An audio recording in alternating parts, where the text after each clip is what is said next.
जय जगन्नाथ। नमस्कार दर्शक बंधु। राशिचक्र परवर्ती राशि वृष राशि। वृष राशि लीडिंग पर्सन। गाँव में कौटी कौन हो कौटी कौन सभा हो अनुष्ठान होने निज पकेट रू खर्च करदेवा लोक देखा तो जन्म बृहस्पति हेतु 2024 मसीहा वृष राशि टिके व्यस्त विचलित हो जाती व्यस्त विव्रत हो जाती। कर्म क्षेत्र में असंतुष्टि, कर्म क्षेत्र में लक्ष्यहीन भ्रमण, जाउथिबे काम हो नथिबो ए सबु परिस्थिति किछि लागितिला, किंतु तांको पई शुभ समय आसी जाइछि। सरकारी क्षेत्र में शुभ समय, अटकी पड़िथिबा कागज आगो को जीवो।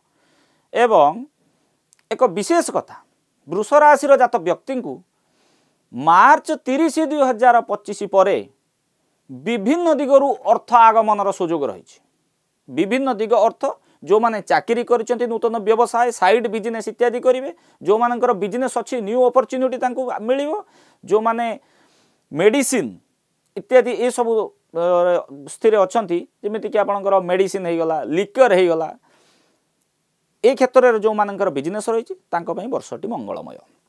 दाम्पत्य जीवन मध्यम धरणर, पारिवारिक संपत्ति नहीं किछिटा असंतुष्टि स्वभाव आपन को देखा दे पारे।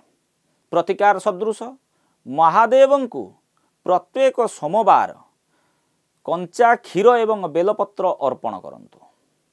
तत्संगे संगे आपण प्रत्येक दिन गाधुआ पानी रे दही टिके पकई गाधांतु। आज्ञा बहु शुभ फल आपन को प्राप्ति हेबो। पकेट रे धला रंगर रुमालटे सब बेले रखंतु। जय जगन्नाथ।